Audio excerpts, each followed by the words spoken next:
Bonsoir chers amis et bonsoir à ceux qui nous rejoignent sur les ondes de KTO, Télévision catholique. Nous travaillons et nous prions pour la reconstruction de Notre-Dame, comme pour la reconstruction de musique sacrée à Notre-Dame de Paris.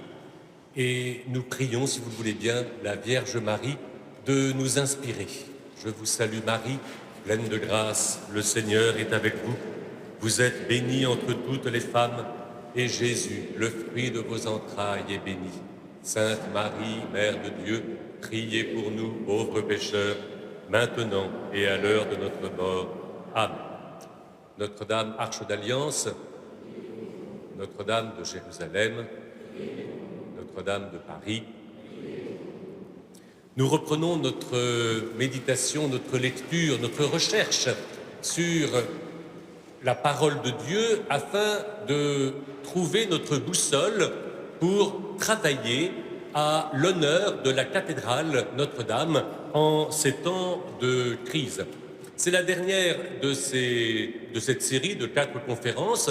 Vous imaginez qu'on pourrait en faire encore beaucoup d'autres, mais j'espère qu'après ces 3 et maintenant 4 demi-heures, nous aurons ensemble acquis une compétence pour interroger la parole de Dieu, car la parole de Dieu ne donne véritablement son sens que quand on lui pose des questions.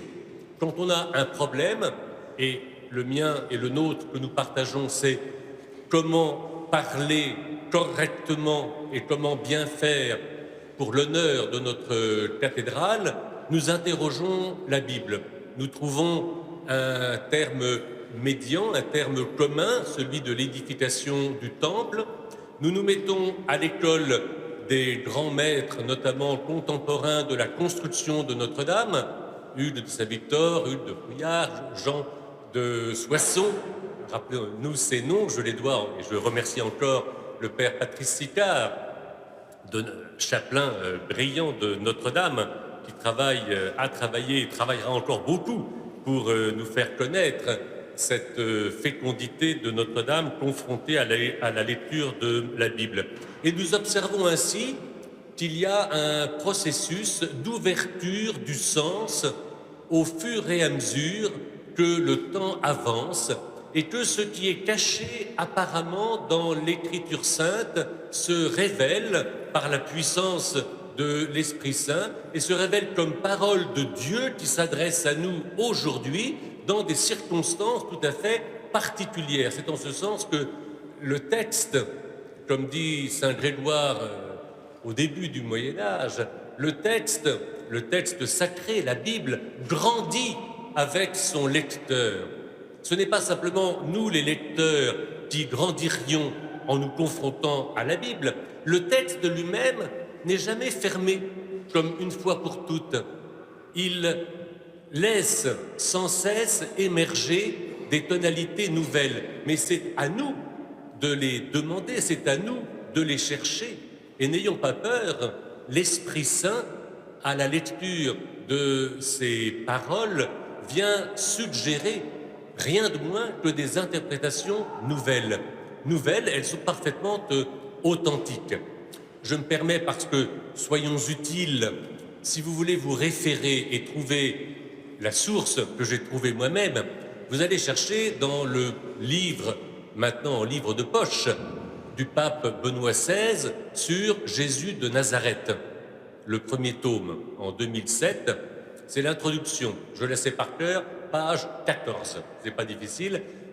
On a, noir sur blanc, l'explication de la manière dont le texte grandit avec celui qui le lit.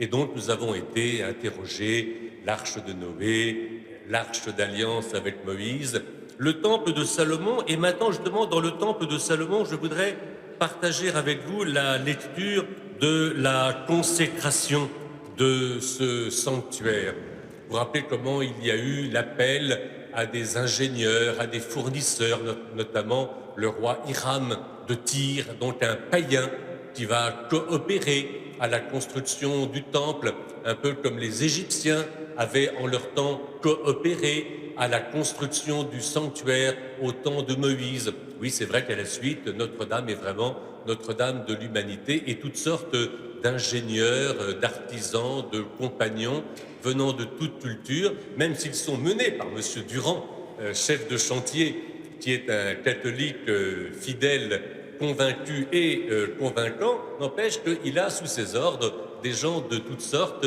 qu'il fait coopérer à cette œuvre magnifique. Et alors, le travail se fait, et même le travail s'achève. Il y a un moment, alors c'est écrit de manière très directe, vous voyez, à la fin du chapitre 7 du premier livre des Rois, « Ainsi fut achevé tout le travail ». Ça paraît tout simple, mais rappelons-nous, la même formule avait été dans le texte au moment de la construction de l'Arche d'Alliance au temps de Moïse. Moïse acheva tous les travaux, et cette formule, apparemment toute simple, se réfère à la manière dont Dieu a tout simplement créé le ciel et la terre. Ainsi furent achevés, Genèse au chapitre 2, ainsi furent achevés l'œuvre de création du ciel et de la terre.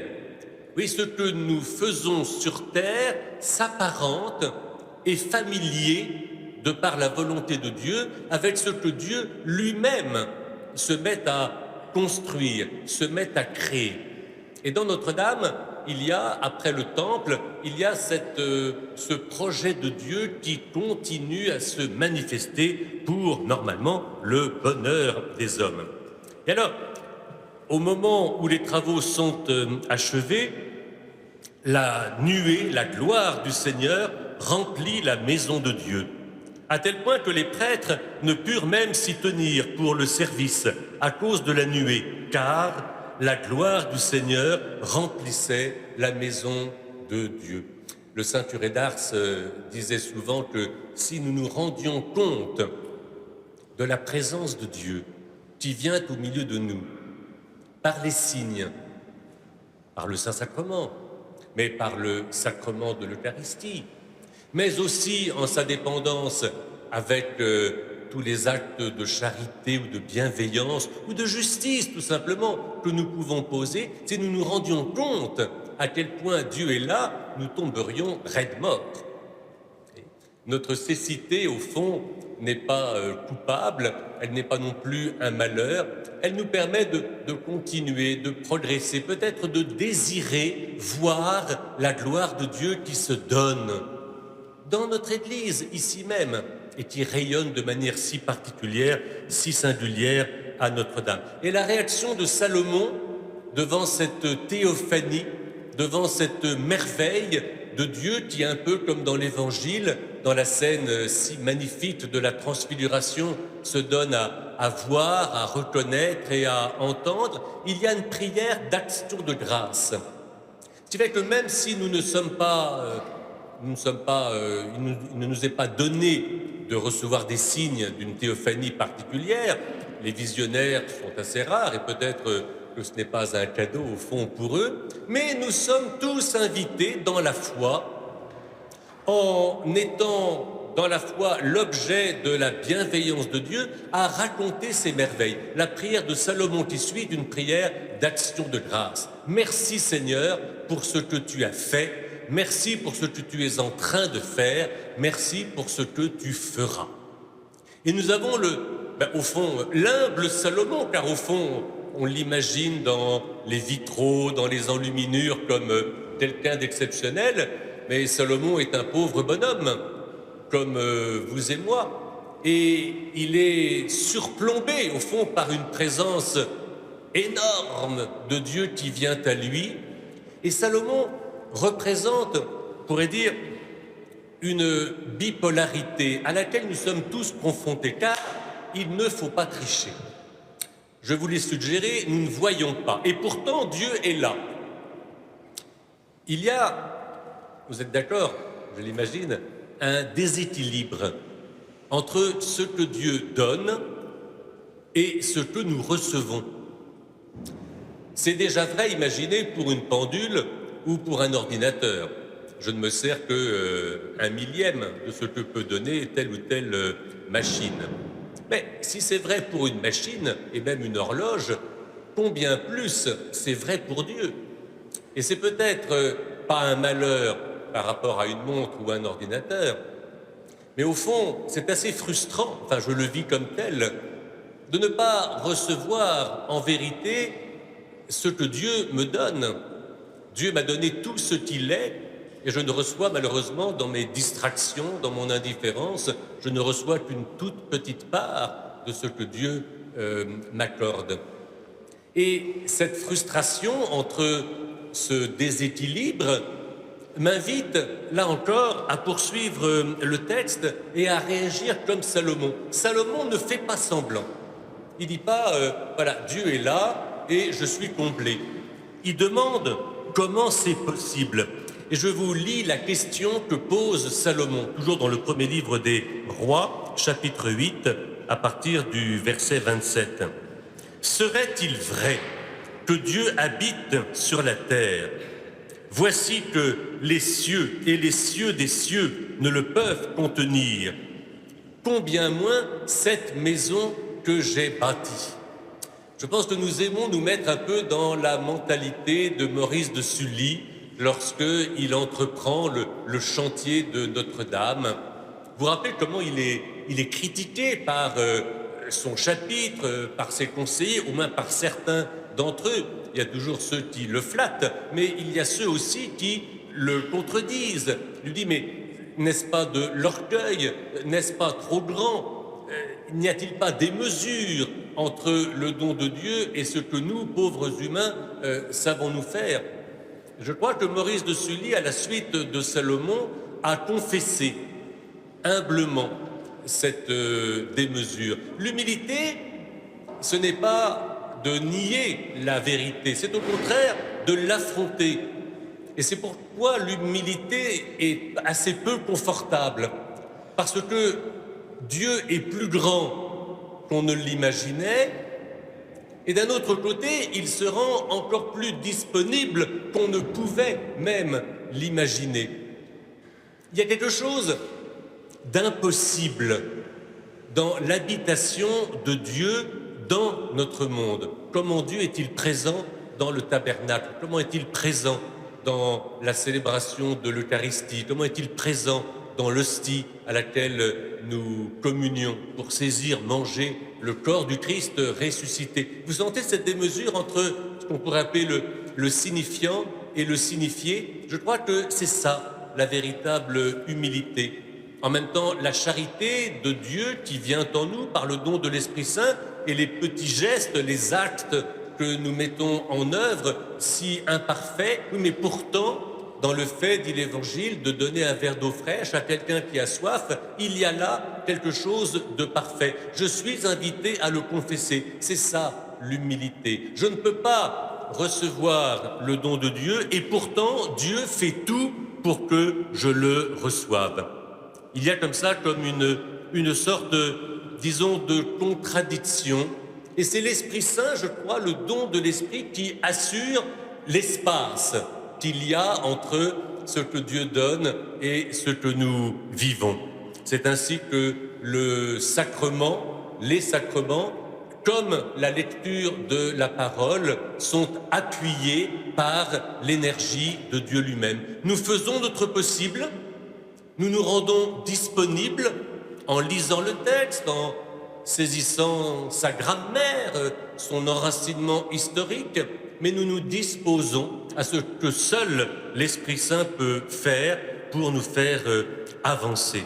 Voilà la manière dont nous pouvons confesser la foi à la suite de Salomon. Salomon, vous le savez, dans la suite des récits de la Bible, ne sera vraiment pas à la hauteur du projet de Dieu lui-même. Il voudra ressembler à tous les rois de ce monde. Il voudra que son Dieu soit honoré comme le sont les dieux des nations. Et alors il va perdre le sens de la vérité, de la révélation du Dieu unique qui se manifeste à lui. Et donc Salomon disparaît sans laisser trop de traces. La Bible même n'insiste pas sur sa d'échéance, pourrait-on dire. Pourquoi? Parce qu'il me semble que c'est Dieu qui tire les ficelles, c'est Dieu qui tient les manettes.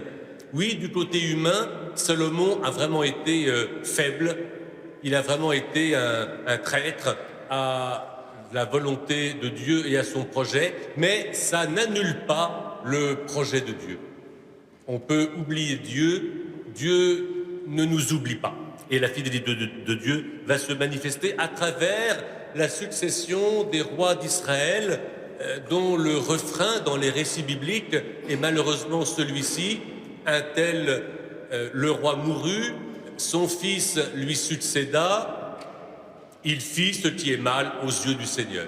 Vous vous rappelez la généalogie de Jésus dans Saint Matthieu, ce sont une sorte de tableau des rois d'Israël, aucun n'est vraiment à la hauteur. Un retient notre attention parce qu'il a été au départ un roi réformateur, un roi efficace, et pourtant il n'a pas pu aller jusqu'au bout. C'est le roi Ézéchias.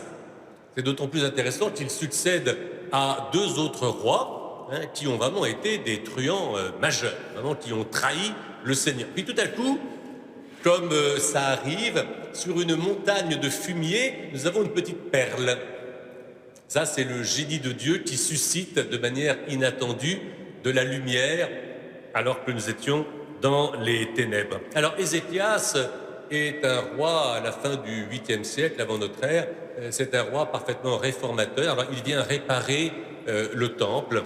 Il vient lui redonner toute son importance, vous voyez, comme un bon recteur peut faire, pour soutenir son bâtiment. Mais alors, que fait Ézéchias? Nous l'avons dans le 2e livre des rois, mais nous l'avons aussi, et je le prends là, dans le livre d'Isaïe, le prophète. Le prophète Isaïe raconte de temps en temps des scènes historiques qui nous passionnent, en tout cas qui m'intéressent fort. Et nous sommes à la fin du 8e siècle, et en ce temps-là, Mérodach Baladan, ça vous dit pas grand-chose à moi non plus, alors il est fils de Baladan, roi de Babel, nous comprenons que c'est Babylone, envoya une lettre et un cadeau à Ézéchias, car il avait appris qu'il avait été malade et s'était rétabli. Alors en fait, il ne s'était pas rétabli du tout, c'est Dieu qui, par un miracle, l'avait guéri.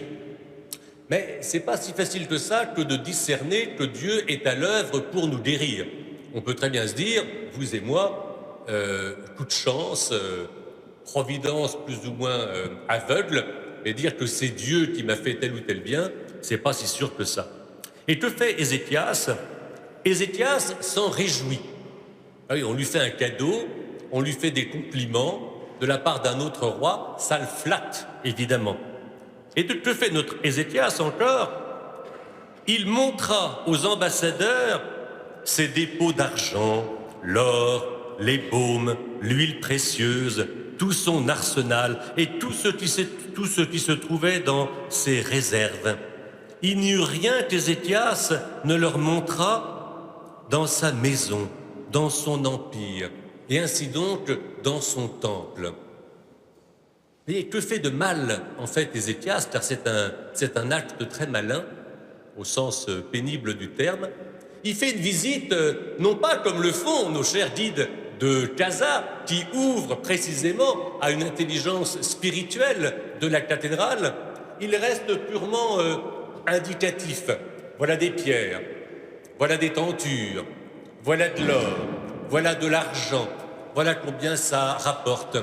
Et oui, c'est une manière dont les rois d'Israël et le roi Ézéchias, au chapitre 39 du livre d'Isaïe, c'est une manière de fâcher le plan de Dieu que de réduire le bâtiment qu'il a choisi et qu'il a voulu se faire construire pour habiter dedans et par là même habiter au milieu de son peuple, et on ne regarde que le décor.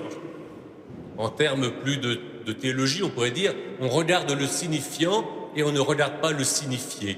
On admire le tabernacle, mais on ne s'agenouille pas devant le corps du Christ. On entre dans une église, on peut être saisi par son ampleur, par sa hauteur, par sa profondeur, par toutes ses dimensions, et ne pas forcément en conclure que c'est Dieu qui habite ici, et c'est Dieu qui est signifié par la moindre de ces pierres, par le moindre de ces tissus, par le moindre de ces objets en or ou en argent. Il y a toujours une finalité qu'il faut remettre en œuvre.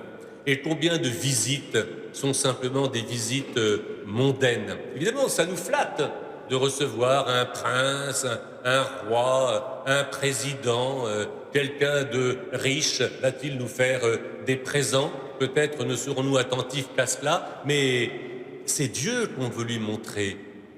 Et c'est le Dieu qui se révèle à travers notre cathédrale, qui se révèle dans les livres de la Bible, l'Ancien et le Nouveau Testament. Ainsi donc, il y a comme une puissance qui nous fait réagir à toute tentation de mondanité. Et à travers ces paroles, vous entendez combien, depuis maintenant 6-7 ans, le pape François nous met en garde contre les mondanités. On appelle ça aussi, dans notre milieu clérical, le cléricalisme. Alors les prêtres sont furieux, mais il a raison, le pape. Il parle comme la Bible, comme Dieu nous parle dans la Bible. Prenons-le très au sérieux, encore que les prophètes n'ont jamais été reçus dans leur patrie. Mais nous devons nous réveiller et nous attelant à notre chantier, nous sommes invités à réagir de manière juste et forte. Ainsi donc, c'est à une véritable droiture que la présence de Dieu dans son temple nous invite. À la suite des rois, ce sont les prophètes qui vont intervenir. Et un prophète à mauvaise presse dans notre culture chrétienne, c'est le prophète Jérémie, dont on ne retient malheureusement que le mot de jérémiade. C'est vrai que Jérémie se plaint souvent, qu'on n'est pas à la hauteur des dons que Dieu nous accorde. Est-ce que nous nous tenons bien devant Dieu qui se tient devant nous? Avouez que c'est une confrontation permanente, que nous sommes invités toujours à rehausser notre attention, notre vigilance. Il ne s'agit pas forcément de faire des gestes extravagants, mais il s'agit d'entendre et de répondre à ce que Dieu nous demande. Le prophète Jérémie, au chapitre 7e, je vous fais entendre ses propos fulgurants. Ainsi parle le Seigneur, le Dieu d'Israël. Amendez votre conduite, votre manière d'agir, et je vous ferai demeurer en ce lieu. Ne vous fiez pas à ces paroles mensongères. C'est le temple du Seigneur, c'est le temple du Seigneur, c'est le temple du Seigneur. Nous voici à l'abri. Nous ne sommes pas à l'abri. Vous vous rappelez comment les enfants d'Israël avaient voulu se servir de l'arche d'alliance pour être plus forts dans une guerre contre les Philistins. Et Dieu avait échappé à leurs mains pour montrer que Dieu n'était pas un petit porte-bonheur et Dieu n'était pas à notre service, mais Dieu venait nous convoquer à son service. Voilà qui est intéressant. Et qu'est-ce que le service de Dieu? Toujours dans Jérémie au chapitre 7. Ah, si vous vous amendez vraiment dans votre conduite, dans vos actions, si vous pratiquez vraiment le droit et la justice les uns envers les autres, si vous n'exploitez pas le résident, l'orphelin et la veuve, si vous ne répandez pas en ce lieu le sang innocent, si vous n'allez pas à la suite d'autres dieux, alors je vous ferai demeurer dans le pays. Alors le temple sera vraiment le lieu du rendez-vous. Mais voilà que vous vous fiez à des paroles mensongères. Quoi? Voler, tuer, commettre l'adultère, prêter de faux serments, faire fumer de l'encens pour Baal, aller à la suite d'autres dieux, être injustes les uns envers les autres, et puis venir ensuite vous présenter devant moi dans cette maison en disant « ça y est, nous sommes sauvés ». Alors Dieu répond à ce décalage épouvantable. Dieu répond « Est-ce à vos yeux une caverne de brigands, cette maison qui est appelée de mon nom? J'y vois clair, moi, dit le Seigneur. » Oui. Nous retrouvons le sens de la présence de Dieu au milieu de nous. Ce n'est pas, comme on le croit souvent quand on est du côté un peu païen, ce n'est pas que Dieu viendrait simplement nous surveiller et dans une sorte d'indiscrétion comme le Big Brother et nous prendre au piège. Non, Le cadeau que Dieu nous fait en faisant construire son sanctuaire, le cadeau que Dieu nous fait en ayant construit notre cathédrale, le cadeau que Dieu nous fait lorsque nous sommes invités à épouser les travaux du chantier pendant ces années, afin de travailler en priant pour que soit rouverte notre cathédrale, c'est un moyen d'y voir clair. Mais le problème, c'est de vouloir voir clair. Toujours dans ces deux éléments de notre binôme, y voir clair sur la véritable grandeur de Dieu et y voir clair aussi sur notre faiblesse. Ainsi donc, y voir clair sur le chemin qu'il y a à parcourir pour arriver en familiarité avec Dieu qui se donne sous des signes très familiers à notre vie humaine. Puisque Dieu s'adapte à nous, nous devons nous adapter à Dieu. Et ce que Dieu aime, c'est le droit et la justice. C'est la vérité. C'est pourquoi tout ce qui va contre le droit, tout ce qui va contre la justice, tout ce qui va contre la vérité, toute une manière de gouverner par le mensonge et par le chantage est insupportable à Dieu lui-même. Et si on se rapproche de Dieu, on doit trouver ça aussi insupportable. Et donc dire quand ça ne va plus, voilà notre dignité. Voilà ce que Dieu attend de nous. Non pas que nous mettions la tête dans le sable, mais que nous sachions regarder avec l'aide qu'il nous accorde et que nous refusions toutes ces compromissions, toutes ces lâchetés qui ont entouré, par exemple, le Christ quand il vient parmi nous. Je suis toujours stupéfait de voir que, au fur et à mesure que Jésus fait du bien, on le récuse. Et le bien que Dieu veut nous accorder, ce n'est pas un petit bien, c'est un grand bien. Terminons avec cela. Quel est le grand don que Dieu nous accorde? Dieu guérit les maladies, Dieu ramène son peuple de l'exil, Dieu donne des enfants à des femmes qui ne pouvaient pas en avoir, Dieu va délivrer Jérusalem et le temple de sièges redoutables, des Assyriens, et pourquoi pas des Babyloniens comme Nabuchodonosor. Puis voilà qu'un beau jour, si j'ose dire, Dieu en a assez. De même qu'il s'était laissé prendre par les Philistins, rappelez-vous l'Arche d'Alliance, dans le premier livre de Samuel, en 587, Jérusalem est prise par les Babyloniens, le roi Nabuchodonosor, que tout le monde connaît. Le palais du roi est détruit, l'enceinte qui protégeait est détruite, le temple lui-même est détruit. Drame épouvantable. Est-ce que Dieu, comme on le croyait alors, est-ce que Dieu lui-même serait vaincu par le fait que ces signes sont vaincus? Non, Dieu n'est pas vaincu, Dieu est vivant, Dieu est même vivifiant. Et je voudrais terminer par un psaume, le psaume 48e dans la Bible, le psaume 47 lorsque nous chantons l'office, car nous le faisons d'après la tradition, la numérotation grecque et non pas hébraïque, mais peu importe. Vous le trouvez dans toutes les Bibles. Grand est le Seigneur, digne de louange, dans la ville de notre Dieu. Sa montagne sainte se dresse magnifique, joie de toute la terre. Le mont Sion, profondeur du septentrion, la cité du grand roi. Le temple à l'époque est détruit. Moi, à la suite de nos grands médiévaux, je vois notre cathédrale Notre-Dame. Dieu, dans son palais, s'est montré une citadelle.